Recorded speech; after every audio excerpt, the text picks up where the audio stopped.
Well, 4 years ago, journalist Shannon-Molloy made his book debut with a best-selling memoir called 14, detailing his experience as a Year 9 student at a regional Queensland Catholic all-boys school in the late 1990s. It's a heart-wrenching and uplifting tale of self-discovery amid torment, bullying and betrayal.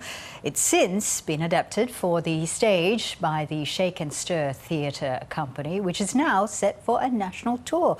We were very pleased to have Shannon here with us in the studio to chat about it. Congratulations on having a national tour. Thank you so much. I did read somewhere that the first time you watched the stage play itself, that it was very confronting. Is it still confronting whenever you watch it? It is a little bit. I've seen it so many times now. We played first at Brisbane Festival a few years ago, and the very first time I saw it, it felt like I was back as a 14-year-old, back in the room with this kind of fly-on-the-wall view of what my life was like. And it was very confronting. But at the same time, to see not just the hard parts of that story, but also the really lovely and funny parts, it kind of put it all into perspective and was kind of a healing process as well. Yeah. Because there are some great uplifting moments as well, and I know music is a big part of this story and has been a big part of your life as well. Absolutely. I think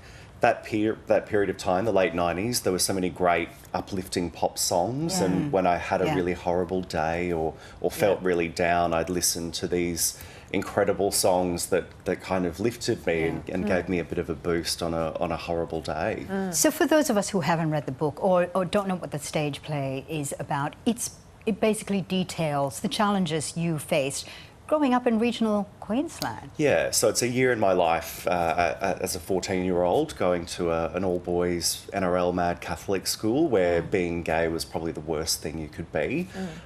Everyone figured it out before me, although it wasn't super difficult to figure out. And it was really tough. There was a lot of physical violence, a lot of tormenting and bullying, a lot of teachers that kind of turned a blind eye to it, and one or two who even participated in it. So it's a harrowing story, but it's also a tale of how I survived that year with the help of a couple of great girlfriends, my incredible mum, and a lot of really bad choreography to really cheesy 90s pop songs. And music, great music.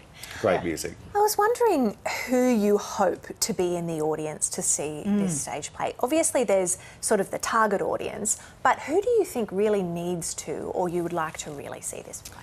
I think everyone, no matter what they're going through, knows what it's like to be in the mud, and in that moment it feels like it's never going to get better, and particularly if you're a young person, it feels like high school or adolescence will never end and it's the biggest thing in your life. And of course that's not true. It always gets better, whether it's a bad day, week or month or year, as it was in my case.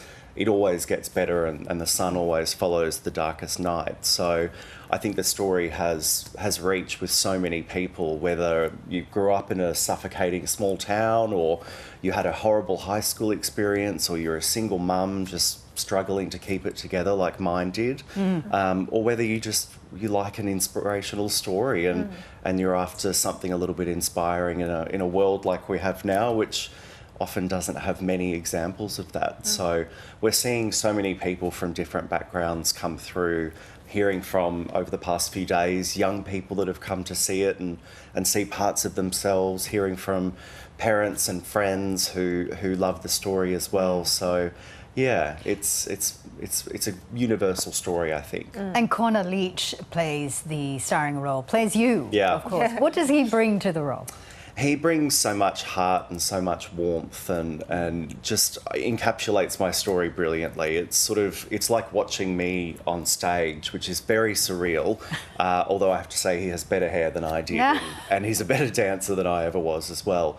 But he's just brilliant and beautiful, and quite often those tears that you'll see on stage are genuine because he's melted himself into the story, and it's wonderful to see. What difference would it make to 14-year-old Shannon seeing this play if he saw it back when he was 14, going through that really challenging year? Yeah, so much. I mean, when I was 14, it was a few years after Tasmania became the last state to decriminalise homosexuality, there were still stories about the dark aftermath of the AIDS crisis and true crime documentaries about dozens of gay men being murdered in the eastern suburbs of Sydney. So there weren't many examples of positivity, and there weren't many signs of hope for me. So I think seeing an example of, you know, things get better, doesn't last forever, and I can have a great life would have made a huge difference. And obviously it's been 25 years. This technically classes as a period piece of drama, which is very depressing. But you know, we know that there's still a long way to go, and a lot of young people, whoever they are, have tough times, and I think the message of it gets better really matters. Shannon-Molloy, congratulations. Thank you. And thank you so much for coming on.